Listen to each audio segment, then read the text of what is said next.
Hey guys, Forsaken here. Subscriber replay for you. This is Lee, JH2008 from the Friends of Chaos Clan, down the Asian server. Yeah, Lee's playing his Conqueror.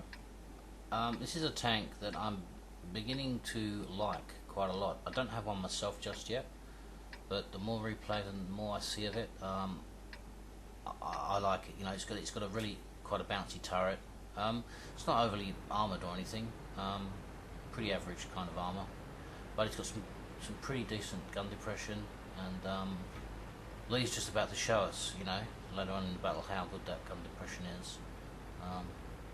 Yeah, so anyway, you'll see that the other team are complaining about the idiot platoon, and basically the tier 8, one of the tier 8s, the Lover, he's brought 2 tier 3s into the battle. Now you can understand why his team's pissed off. They're 2 tanks down straight away. So you know, this Lover is either a couple of things. He's either an absolute moron, you know, who has no idea what the game's about, or you know, he's a tier 3 player. He's purchased a premium tank and thought, oh yeah, I'll plat up with 2 tier 3s and I'll get put into a tier 3 battle. Well, maybe it doesn't work that way, you know. It works the other way. You drag your tier 3s into effectively a tier 10 battle. Now, you know, that's some severe bullshit, you know, and I can see and understand why your team are pissed off, and yeah, why the team, you know, why you got team killed. So anyway, so that, you know, the team started 2 tanks down straight away because they're totally ineffective. You know, the best they could do would be to spot for people, and yeah, they don't need it anyway. So anyway, Lee gets into a fairly good position here, just waiting, just biding his time, you know, waiting for a few tanks to get lit. His team are spread, you know, fairly evenly across the map. If you look at the mini-map, yeah, I mean, if I was on the lower where the Foch is, you'd be pushing around a little bit, but this position, not just yet. You know, you need to wait. There'll be a few more tanks coming along, and you know, you can get shots into them. So he starts to move around a little bit. This is where I just, you know, I checked to see who had bought, you know, what the platoon was, the idiot platoon, and yeah, it was definitely the Lover. So anyway, the Yag Tiger put an end to one of them. So yeah, Lee tries a couple of quick shots here. Unfortunately, a little bit too rushed, doesn't let it aim properly, just bounces off the, you know, the Centurion. That shot hit him, did some damage, so pretty good. The T-57 Heavy gets pretty much vaporized. Doesn't last long at all, actually. In fact, you know, a lot of people are saying how OP the T-57 Heavy is. Well, actually it's not. You know, it doesn't have strong armor. It's not really a heavy, and it's not really a medium. It's a pretty lame kind of tank, really. I mean, the only thing it's got going for it is obviously the autoloader and the fact that it can unload, you know, it can fire around every 2 seconds, and it's got a 23-second aim time if you've got good crew and stuff. So, you know, in my opinion, you know, some of the other YouTubers are saying how OP it is and how ridiculously OP it is, and how wrong they are. You know, it's OP when you're up against a bad team who have got no idea how to kill it. You know, yeah, once it gets focus fired on, it's all over. Anyway, Lee's pushed forward, and yeah, he's going to take some shots at the Centurion. The Centurion plays no fool, he knows exactly what he's doing.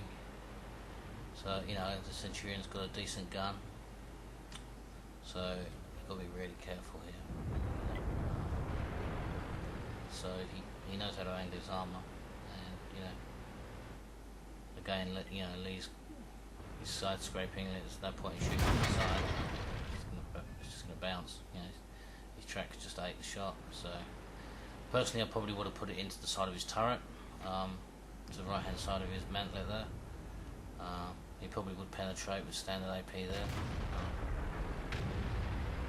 You see, you know, my Centurion gets penned there all the time. Yeah.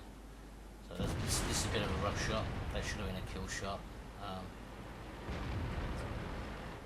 So anyway, probably if I can give you any advice, Lee, would be take your time a little bit. You might have to take a shot, but you know, I mean, you've taken the shot there and kill.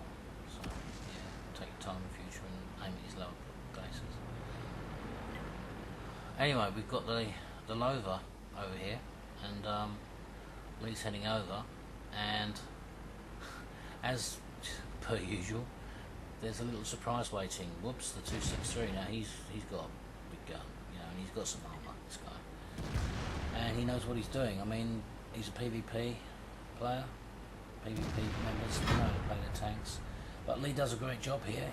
He knows exactly what to do. So he goes and face hugs him, gives him time to reload. Doesn't care about Nova so much. Nova just bounces off his turret and bang. He pulls back and gives his team a chance to put some shots into them. So yeah, good play there. That was good play. Now the 183 has started to call for a return to the base because, you know, they're starting to get a bit close on that western flank. So Lee, quite rightly, he's got a bit of speed. So you know, he agrees. Yep, let's fall back. Let's defend the base. And it's a really good decision. You know, at this stage of the game, you know, half the tanks should be pushing onto their base, but the ones that can get back in a timely manner, they should fall back to defend, because there's nothing worse than, you know, being ahead on kills. You know, they're on 9-6 at the moment. There's nothing worse than being ahead and then you get your base capped. So it only takes a couple of tanks to go back, to put a couple of resetting shells in, you know, high explosive shells into the tanks, do some damage, and just reset it, and just keep doing that until the rest of your team can either kill the rest of the tanks or capture their base. So anyway, Lee's going back. Bit of a long haul up this hill really, but he's got a little bit of time here. So there's a couple of E75s going back to attack their base. So he's got to get there as quickly as he can, basically. The 183, big gun, but no armor. Not really. It's not really a glass tank as such, but yeah, it don't last long. Especially if these E75s start firing gold ammo. I mean, it's going to be, you know, a lot of players in this instance will load up with gold. But anyway, Lee makes it to the top of the hill, and this is where you're going to see the pretty good gun depression Conqueror. You know, yeah, that's pretty good. And this is a beautiful shot. You know, okay, he's not resetting just yet. He's just holding these tanks back because there's only one in the cap circle at the moment, so he's got plenty of time. Tracks him there, so he stops him getting near to the thing, into the base. And yeah. Alright. Excuse me, Al's just joined me on YouTube. Al TeamSpeak, hang on a sec. Hey Al, I'm just doing a YouTube video, one of the replays actually. Yeah, so whatever you say will be on YouTube. I'm right in the middle of recording. I've left myself on TeamSpeak, so I forgot I was on there. I'm just doing a narration of Lee's Conqueror replay. He saves the battle right at the end. He plays so well. Absolutely saves the battle for the team. Takes out any 75. I mean, the cap gets to 100%, and he absolutely, you know, he resets it just in the nick of time. And, yeah, he plays really, really well. Yeah, it's good. Yeah, he's got the mark of excellence on his gun barrel here, and he's playing really well. So yeah, making FOC look good. Always a good thing. Yeah.